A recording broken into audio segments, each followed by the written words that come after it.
Over the past few years, I've been noticing more and more people rocking Pixel phones. Just last week, while walking along the Toronto waterfront, I counted 4 different people using one, all within a 1-minute span. So clearly, Google's doing something right. This is the new Pixel 10 Pro. You've probably seen all the celebrity-filled marketing around it, and after living with the phone, I've got some mixed feelings. So I think this is one of the better looking phones out right now.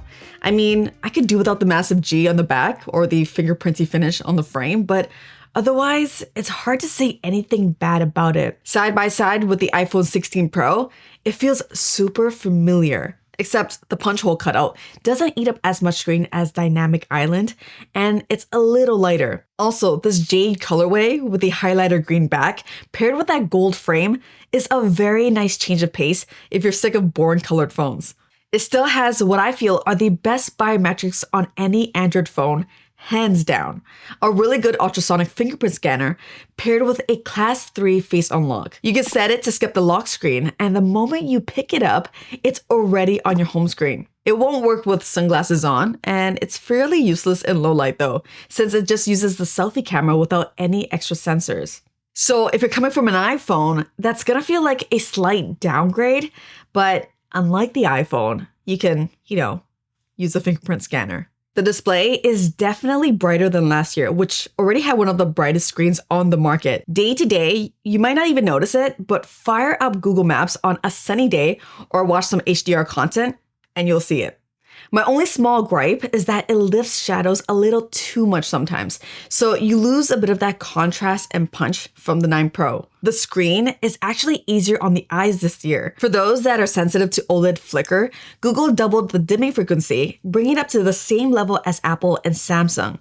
On top of that, the speakers sound slightly better. They've got a good amount of punch now and don't distort as much at full blast. One of the few hardware upgrades this year is Pixel Snap, Google's version of MagSafe. It's one more thing they're adding to make that transition from the iPhone a little less scary. There's also this screensaver mode similar to Apple's standby mode, except this works in portrait too. They also launched a charging stand to go with it.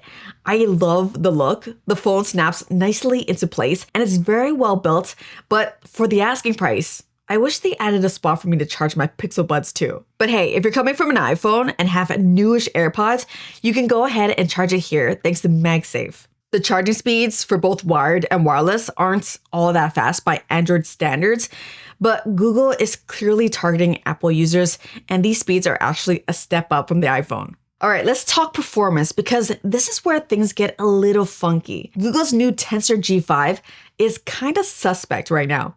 On paper, yeah, the benchmarks are a touch better than last year, but nothing that makes you go, wow. The GPU numbers are so much lower, it honestly feels like a bug. And in real use, I actually caught the Pixel 10 Pro lagging behind the 9 Pro in a couple of spots.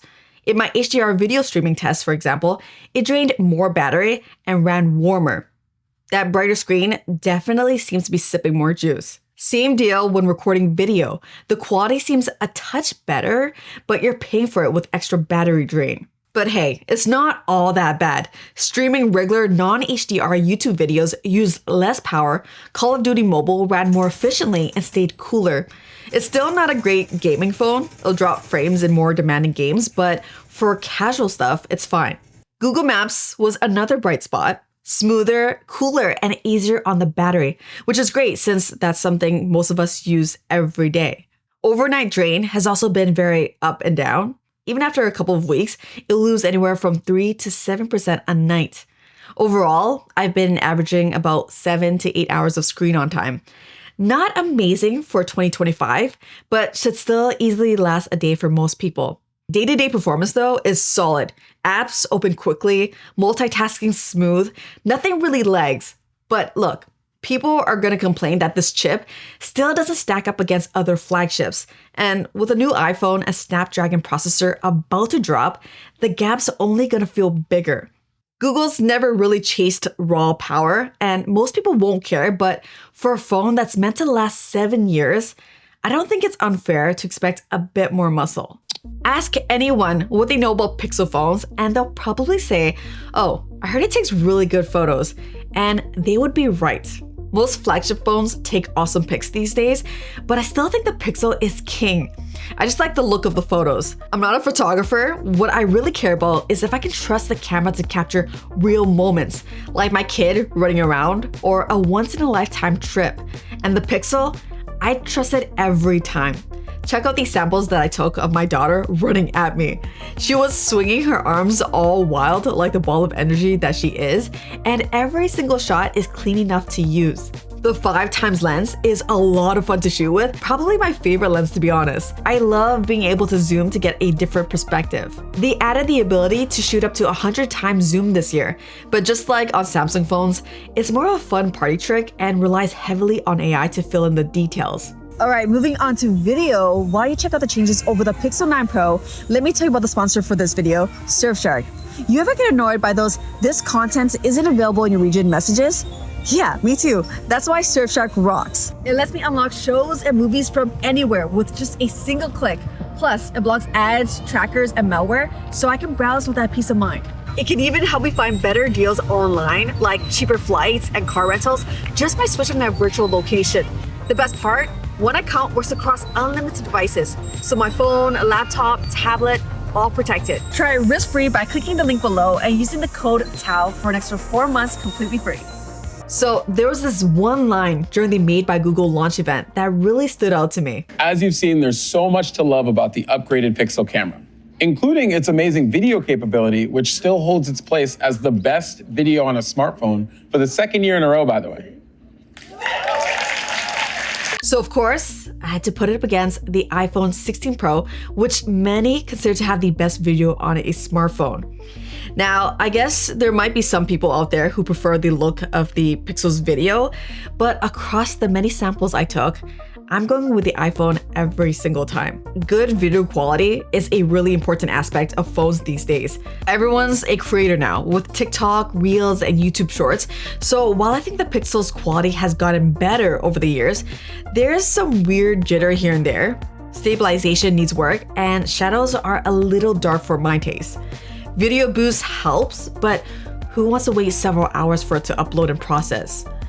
On its own, it's definitely not bad, but yeah, nowhere close to the best. Software-wise, this is Google's vision for Android. You either love it or you don't.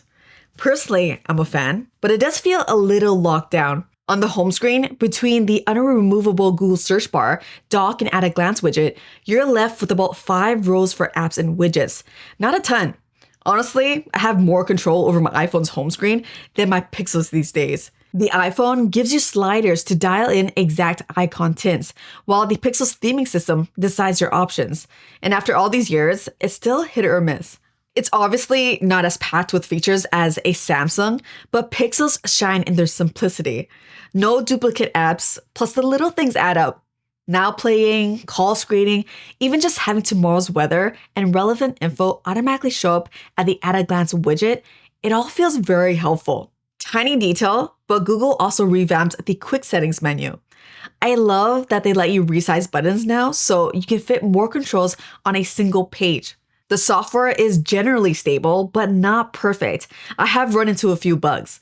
Also, some of Google's own apps could use more polish. Google Maps in landscape, for example, still doesn't run edge to edge. Here's what it looks like on an iPhone. And here's what it looks like on a Samsung. Gemini is a big part of the Pixel experience, but we gotta remember that it's available on every single Android phone, so I won't dwell on it. The actual new AI features haven't really moved the needle for me. For example, live translations could be a game changer for business or even traveling, but it's not something I've used at all. Having AI coach you through taking a photo is pretty cool, and some might find it educational, but honestly, if you ask me, watching a 30-minute photography basics video on YouTube might be a better idea. Magic Q is the one I'm most intrigued by. Right now, it hasn't blown me away, but I can see the potential. You know how when you get 2-factor codes via text message and it automatically shows up above your keyboard? It feels magical every single time, right? I have high hopes that Magic Q could feel the same way once I've spent more time with it. I wanted to know what it's like to drive down Sunset Boulevard with you. All right, so where does that leave us with the Pixel 10 Pro? There's obviously a lot to like, but it's just not that massive leap that the marketing might make you think it is. The video's gone a tiny bit better, but it's still far from the best. The new AI stuff is neat, but it hasn't really changed my day-to-day. And the chip, it's still behind the competition. But I think that's kind of the whole deal with the Pixel. It's not trying to be a spec monster. It never has. It's Google's vision for a simple, smart, and charming phone. It's a little rough in some areas, but it takes amazing photos. It's gonna get software updates for 7 years, and it's full of those features that just feel smart.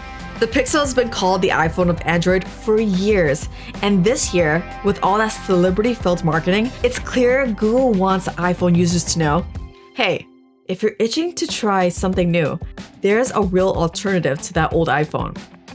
Will it work? Let me know what you think in the comments. As usual, thank you so much for watching. Until the next one, I'm out of here.